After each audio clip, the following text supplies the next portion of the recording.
away from our typical talking about marketing and business stuff. It's still related, but it's not really. This is more talking about um, being the freelancer and the business owner, and why it's so hard to mentally shut down when you have so much to do. And so we just wanted to have that conversation on here because we think it does add value to what we're talking about. 100%. I think it's important. I know that it's been kind of a topic for. Sorry, I'm rearranging some windows here. Mhm. It's been a topic on some of our groups that Brian and I are in for the past few weeks, and I don't really know why. It's we're into this, just starting the second quarter of the year. Um, Something's going on, and I can sense it. I see it myself.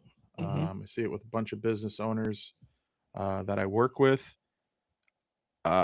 People are, I don't know what the deal is. Everything seems heavy. People are overwhelmed somehow, and I'm not talking because I don't like to get into that stuff. I'm not talking politics or economy even really.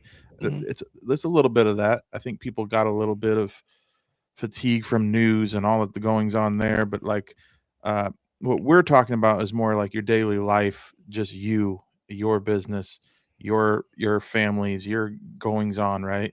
Mhm. That even when work's over, right, your brain keeps going. You can't shut it down. You're Mhm. replaying the conversations you had all day long. You're thinking about what do you got to do tomorrow, you know. And then random responsibilities pop up in your head. Like I know this happens to me a lot, where like even even I'll use this for this live stream as an example. Brian and I get on here and we go through these live streams, and we both know that there's a ticking clock that I have to go pick up my kids. Brian goes picks up his kids from school. Mhm. So it seems simple. It's not a big deal or anything, but like that's there. It's a constant decision fatigue that you have by I'm done by like 5 o'clock mentally. Yep. I have to actively and with intention engage with my kids and my wife and stuff like that. um you know the body stops, but the mind keeps going and going and going and going. Yep. And I have to get in that mode where sometimes I will be sitting there at 9 o'clock putting the finishing touches on something, and I have to say, stop working, Brian. It's okay to stop working. It's okay. And so, a lot of times, it's that freelance mentality where even though most, like, if you have your conventional job or whatnot, 8 to 5, 7 to 4, however what your normal full time is, um, you're getting paid for those hours you're there, right? For the business owner, it's a 24-hour cycle, and it can really feel like any time that's not productive, you're wasting money. And especially in the freelance marketing thing, that's a challenge. Hmm. Brian and I have talked about it. I really have to enforce being able to create something that I enjoy on my own terms, and I have to almost treat that like a job and business in and of itself, so that I can always have an outlet somewhere. Um, and I'm starting to realize, as things start changing around, the thing that has the best velocity is the fun stuff right now. That's the stuff that is getting the following, and that's the stuff that looks like it's on the path to monetization. Um, and wrapping my mind around the stuff that actually brings me light and joy and happiness can actually eventually scale up and cover bills and stuff like that. But it's hard to believe Yeah. because you're so used to your fun being your fun, and your fun costing you. You're not used to the idea of fun possibly making something. But Yeah. we're always available. I had a job where I was on call, and I was to the point where even if I wasn't on call, I'd tell my workers to call me. And Yeah. so I was on call during my anniversary. I was on call during kids' birthdays and stuff like that. And if the phone rang, there wasn't a choice. It had to be answered, because I was working with kids and families, working with people that are going through mental health crises and stuff like that. That stuff doesn't wait. And so constantly being accessible on the phone is was my natural default. And it's Hmm. hard to not keep it as my natural default. I still answer emails like at 8 o'clock at night. That's a boundary that I haven't really set for myself, and I know I need to set it, but that's kind of what I'm used to. Yeah. Same thing happens to me where like I have over the years learned, and I say that over the years, it's really the last couple few where it's like I will not respond right away to anything. Um, Not because I don't want to or that I can't. It's that it's setting, you're giving expectation to people that you are always on, right? Mhm, And I have not perfected this by any means because we're going to get into a couple things here that where I really get stressors in my life. mhm. Um, I'm good about shutting down. Um, that's not where my problem lies. I'm kind of the opposite, where when I'm on, I want to do 45 different things, Mhm. but only one of them matters, right? Um, and that's we can get into that too, where it's like you have 100 unfinished things, Oh yeah. um, and you know that there's path to, growing your business, scaling your business, or whatever. Um, but you ignore those, or you avoid them, or whatever, or you try to enhance them, and that becomes your fun hobby of like distracting yourself. Like Yeah. to me, it's like, I got to build this XYZ thing for a client. Ooh, but what if I build this ultimate thing that can like be the greatest thing XYZ on the planet Yep. instead? So I'll go, my ADHD kicks in and I go 5 hours that way. And it's like, whoa, So that's where I have to learn to pull back and do Mhm. fewer things rather than all the things. Uh, I think it's and it sounds like it's kind of being addicted to starting things and not as Mhm. addicted to finishing them. Yeah, Um, yeah, but that's a problem.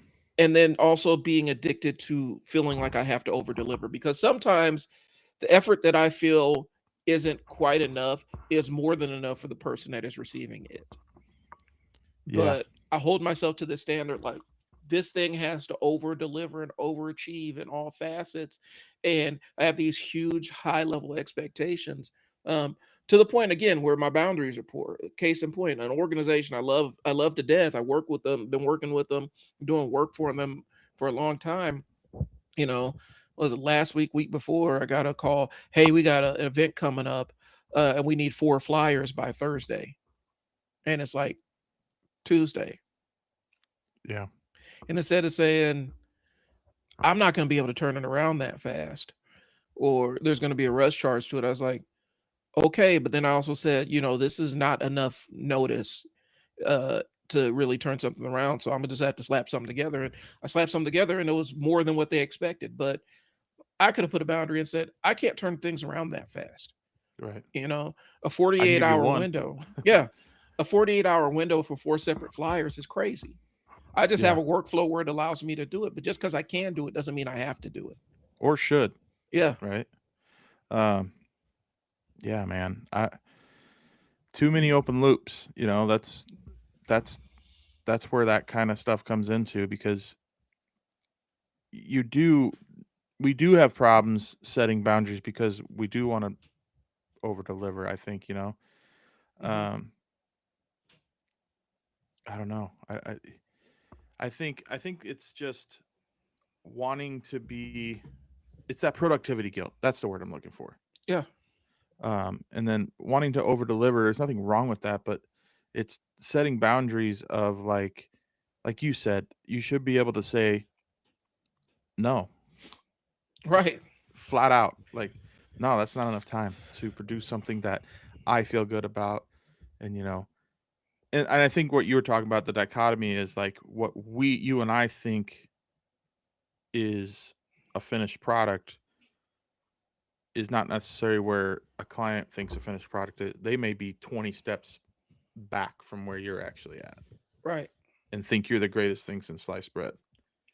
Yeah.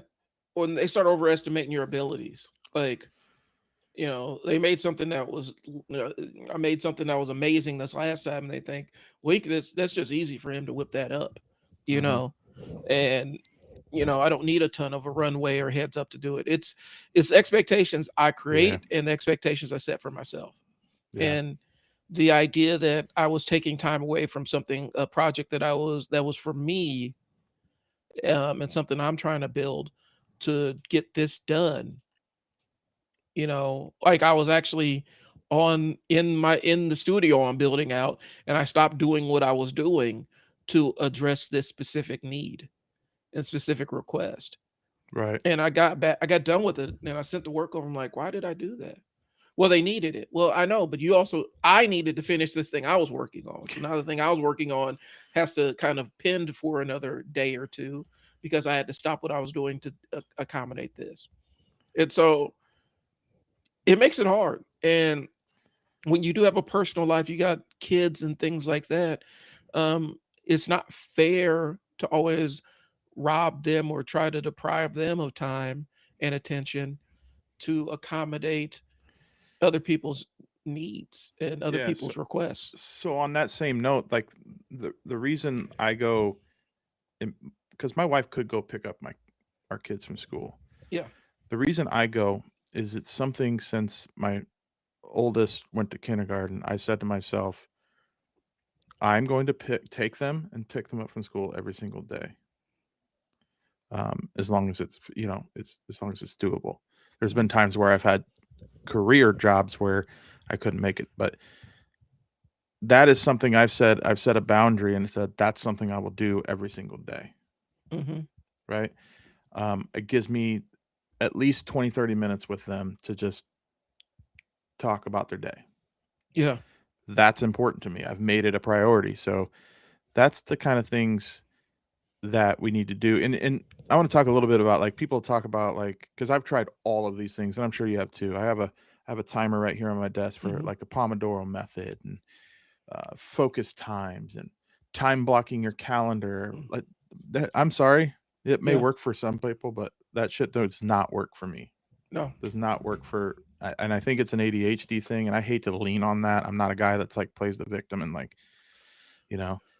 I just look at ADHD as like, it is what it is.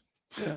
And I have to like struggle around it, It's because I've seen like and there's Pomodoro method, the GTD, getting things done method, and I've tried to use the GTD method, and what that turned into was being obsessed with folders and dates and numbers on folders, and spending more time creating the optimal organization system for me not to use it, and then keep iterating on it to make it better, and never really using it the way it needs to be used. And the Pomodoro method kind of works for me because I can set work in a sprint, reward myself with distracted time. I think I naturally do that a little bit. I don't do 20 minutes, but I do, I'm with you on that. Right now, my nemesis is Notion, because people tell me Notion is amazing. Notion is this, Notion is that. And I look at Notion and I try. This week earlier, I was trying to figure out, how can I incorporate, if it's so amazing, how can I incorporate it into my workflow and incorporate my AI? I can't make heads or tails of it. And I think a lot of it has to do with how my brain processes that stuff. 100%. You're talking like the second brain method and all that stuff. Like, like I can't I've tried it, man. And going back to GTD, getting things done system, you know what that did to me? I sat and built my own GTD software for like a week. Yeah. And then like, what are you doing, man? Like, get a notebook together and, I don't know. Yeah, I'm with you. My brain don't work that way. What I need, and this is off topic, but this, if somebody could invent a digital AI or notebook where I could just info dump random things, whatever comes into my brain, and then it takes it and organizes and categorizes it into files and say, hey, this kind of relates to this, and plugs that thought there and this thought there and stuff like that, and organizes all that stuff. And I could say, hey, yeah, remember I need to do this, this, this, and this, and this, this, and this, and it will create dates. Like if I had a system where I could just brain dump everything in there and it could just organize it, it'll be, I got you. Yeah. I got you. Yeah. I'll build it tomorrow. See, but that See, and maybe that's like, I know we talked about this. We're gonna get a little bit off topic, on topic. That's how we Mhm, do here. But uh, you say that, and that I get excited. mhm. My brain gets a dopamine hit. Like, ooh, I can do that. And it's like maybe that's, maybe that's the creator part of me that wants to go and do that and show people how that's done and shoot a video and film a video of it and put it out there for the world to see. And that's what I should be doing because I love that. Well, and here's the thing, for those You that are know. watching that don't know, Brian is phenomenal when it comes to creating softwares and tools that solve specific problems he encounters. Building his own CRM and things along those lines. Like that's what he really is good at. The problem is, it's the acclamation of too many tools in the toolbox, like the Hmm. the junk drawer problem, where Yeah. you have 1,000 different Allen wrenches and none of them are the right size for what you need. Right. And I don't even And have anything to use an Allen wrench on. right. And that's what it turns into. But like I was, I'm sitting there thinking, shoot, if you made a GTD software, you should sell that to people that where GTD actually works for them and say, Right. here's the software I made and use it.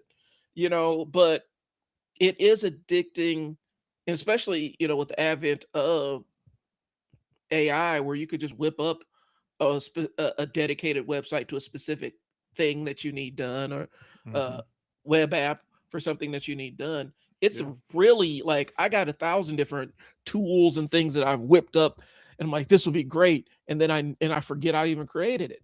Yeah. 100%. So, And or you get to this, the problem I'm having right now is like I have on the back end of I've built for 531 Labs. I've built this complete like command center.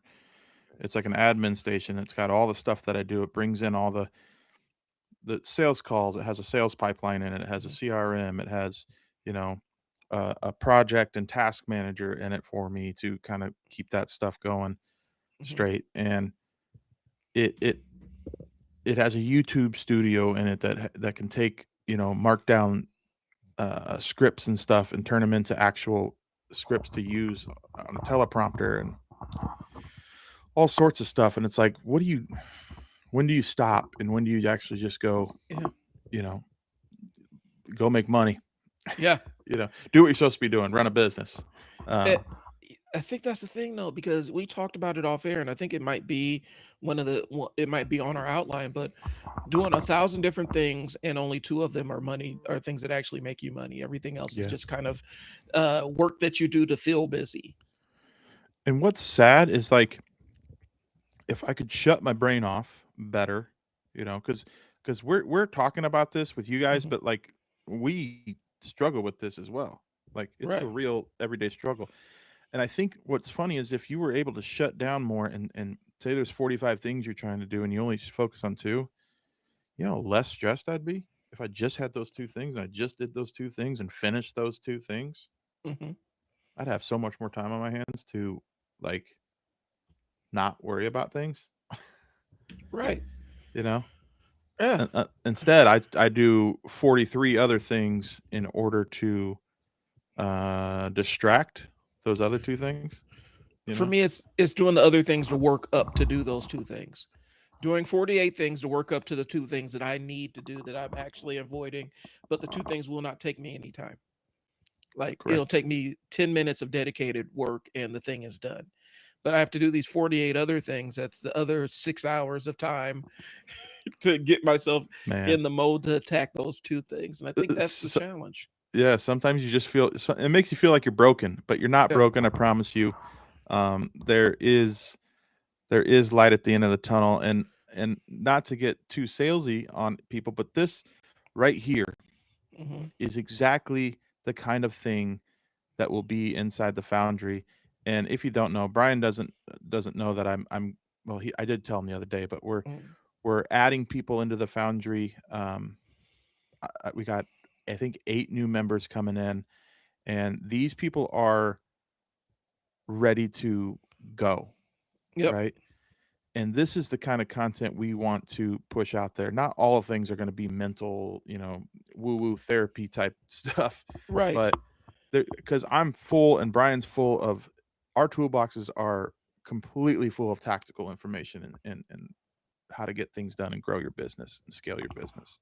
Right. That's it's almost a non-issue for me. Anytime someone has a question about their business or they have an issue, they walk up to me, I can fire away almost instantly. And I'm not patting myself on the back. I'm saying 40 plus years experience between the two of us allows us that bit.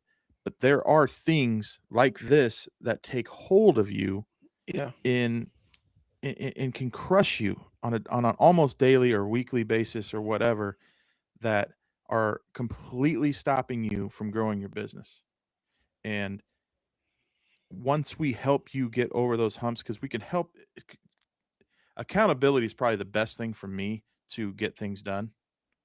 I Mhm. don't know about you, but there's nothing stronger to me than that. So if we can form some sort of symbiotic accountability system within the foundry, that's the idea, Yep. that we can all scale up together, and we're in it with you. I don't know where I was going with that, but join the That was foundry. yeah. Join the foundry, guys. I mean, that's really the crux of it. And I think having a community like that, like again, this is how we want to moving forward in the future. This is how we both want to consult with clients, where it's more of a ongoing conversation and different threads of conversations, where we're engaging multiple people, and there's a support network where people can help other people kind of solve their problems, or as opposed to the traditional consult model where you're the expert in the box. um I think it's more interactive, and so that's what the founder is. It's more interactive way for us to engage clients, and for them to get value from us, and things along those lines. And I think maybe that's where we're going with it. Unfortunately, there's so many. Here's the thing, and we talk about it all the time: marketers are the worst at marketing their own wares. um, the marketers that are really good at marketing themselves are typically salesmen first. Hmm. They're primarily salesmen. Marketing is second, but they're primarily sales. Yeah. And so that's always been the challenge when we have ideas or things like this, specifically like the foundry. Um, we want to demonstrate the value so badly that sometimes it's nerve wracking to even announce the thing, because we're like, we're really, really, really, really hoping people get the value out of it like we Yeah. intended it to.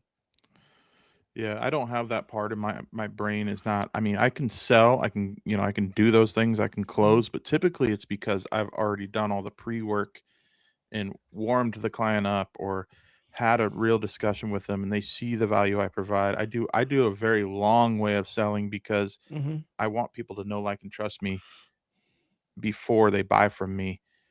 And sales guys, and I'm not throwing any shade here, they're Mhm. built different where they can say and do the things that convince people, Yeah. you know, because you can be an honest sales guy and be really good at sales, and that, you're selling a product people need, and they need it, and it will be helpful, whatever, Yep. that's easier for sales guys to sell because they have that brain. And some of that stuff's cringe to me, which is hard for me to get past. Yeah. But it's like, I was watching I think it was a Hormozy video, and it just came out, and he said the straightest path to income for any business is sales, and being and embracing the cringe. Yeah. You got to.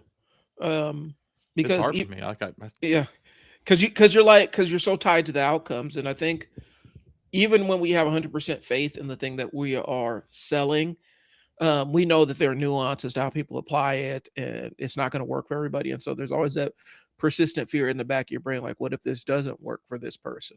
Um, I've encountered that with a client where it was two ends of people working in kind of a Google ads thing, mhm. and my approach was super stripped down, and their approach was using and the other side was a whole bunch of things that aren't necessarily related to the local market. um and I'm sitting there like, the little amount of money I'm trying to use was actually effective, but I'm still comparing myself to this thing that existed for all this time, that was Mhm. really just burning through a lot of money with minimum return.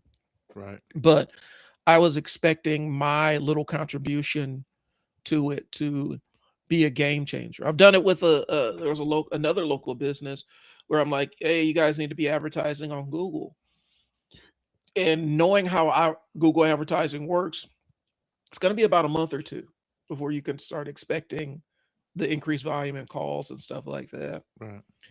And when after 2 weeks the calls weren't rolling in, and they're asking, well, I mean, we're paying for the Google thing. When are we going to start seeing the result? I'm like, and I know how long it's going to take, but even then I'm like, oh my Right. God, let me see what I can tweak and all this other stuff. Like, it's a frustrating game Yeah. when you're applying it, especially when And you are tied to the outcomes, when you feel accountability. and I like what you said there with like where it's like we understand that there's nuances and stuff and that and people won't apply it right, and that's why it's harder to sell for me anyway. And you say that to somebody like Hormozy, where he's like, "Well, you said to Alex Hormozy, you said, hey, I have a problem selling to clients because of the outcome, and they didn't listen, they didn't do it right." He would tell you straight up, "Well, tell them they did it wrong, and that's their fault. Move on, sell some more." Like Yeah, that's hard. that's the cutthroatness you have to because for every one of those persons, Mhm. there's another one out there that follows you to the T and has super success and does very well and becomes a referral source and becomes a case study for you. Um, you know, and I always forget that stuff. Yeah. I forget that it's not.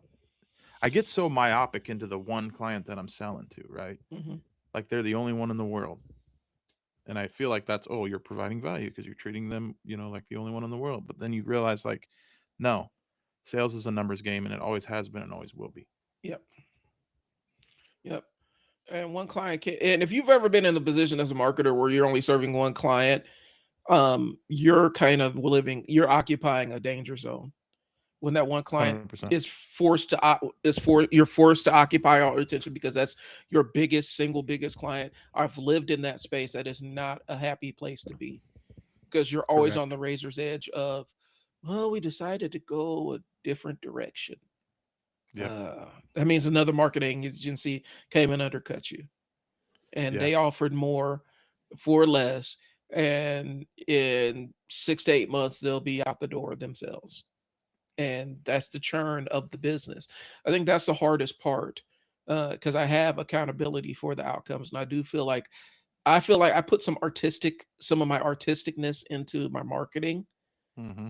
and when it doesn't work, or if it turns into, well, we're getting results, you're doing great, but we're going to go in a different direction, that still hurts Yeah. because it feels like a Yeah. rejection of the art and everything. It's a challenge, guys. And what we're saying, the reason why we're being this transparent, guys, is because it's something that we know other business owners feel. We're talking about it from a marketing perspective, but we would love to hear your perspective from your industry, Yeah. and why it's hard to disconnect, and why it's hard to let go, and why it's hard to relax and use your leisure time. Yeah. Like, we want to hear from you in the Foundry, so go ahead and join. Comment wherever you're seeing this and let us know. And I'll tell you, I'm going to throw this out there. Brian might hit me Mhm, offline. mhm. Um, but the first person that sees this video and can comment to Brian or I with the word "I want the Foundry," I'll let him for free. You're I'll in. pay Yeah, him. I'm with it. Okay. Yeah. So the first person that sees this video. Now, there is one caveat. You have to come in. We'll send you a code, um, and you have to actually uh, what's the word I'm looking for? You have to actually You have to engage. You have to you have to engage. be Yeah, active, be ask active. questions, take the courses that we have, Yeah, give feedback, things along those lines. Uh, yeah, even asking questions, like, you can ask questions and that helps out. Um, 100%. how do I do this? How do I do that? What's you guys' take on this? That kind of stuff is engagement, and it helps us out because it allows us to contribute. So yeah, first person that sees this and wants to join the Foundry, Hmm. um, you DM Brian or myself, um, and say I want the Foundry, Yep. and we'll let you in for free. Yep. Yeah, I like that deal. I'll go with it. So Okay. Jump on in, guys. The water's fine. So to wrap this one up, it's a short one today. We had some technical difficulties with my camera for whatever reason, and it kind of held us up a little bit. Not to mention, hell, I'll be vulnerable here. I was in the wrong streaming platform altogether. So It happens. Brian was waiting for me. I was waiting for him, and anyway, let's wrap this one up and say, listen, don't be the piece that you're looking for. You know, create space in your days for yourself, for your family, for not thinking about this stuff. I know that's hard. It's hard not to think about this stuff. Meditate, pray, do whatever you do whatever you think you need to do. Go fish. I like doing that. Go for a walk. Brian and I both like to go to the gym and lift heavy things and put them down. Those kinds of things. You can't really think about anything else when you got, 1,000 pounds on bench press. Yeah. Just kidding. But but you can't think about anything but that moment. So that's why that stuff's good. I don't know. Yeah. It's a little bit of a woo-woo therapy talk today, but I dig it. I mean, and I would say this: schedule things that you enjoy and treat them the same way that you would treat things that you have to do. Treat the things you enjoy as things you have to do. Yeah. Because that's the only way you're going to ever derive the benefit of doing the things that you actually enjoy. I think too oftentimes we allow things that give us energy in life, we allow those to take a backseat for the things we have to do. And then you're sitting up looking up one day and say, I haven't done this thing that I really liked in a long time. So I would say, really, guys, schedule those things and make sure that you protect them in your calendar. Once or twice a week, it's got to be scheduled for you. And it could be the thing that you like to do and you don't get any money from it. Or it could be something you like to do and it does pay you. It just doesn't pay you what you need. But scheduling stuff that you like to do. And that's what I'll leave you guys with. Yeah, same. I think ultimately, and I think this is maybe a topic for another day, is what we want people to do is grow businesses that they love. And if they don't love the business they're in, we want you to grow a business enough to get out of it and go do what you love. I mean, that's my plan. I know that's similar to what Brian's thinking. I don't want to close my company. That's not what I'm saying. I'm saying I want to get it and grow it to a point where I don't have to be the one solely responsible for every single thing all the time. Yeah. Right? Pushing the action, constantly locked in the hand-to-hand combat. Like some days you just want you want the system to work for you as opposed to you working on the system. 100%. So that's what we got, guys. I appreciate you tuning in. Check us out. You're going to be seeing this on Spotify. Once I figure out how to get everything uploaded to Apple and all the other platform providers, you're going to start hearing us there too. Join the Foundry. And if you want in, go ahead and drop the DM in the comments saying I want the Foundry and we'll let you in for free. So that's what we got. We'll talk to you guys later. Peace. Peace.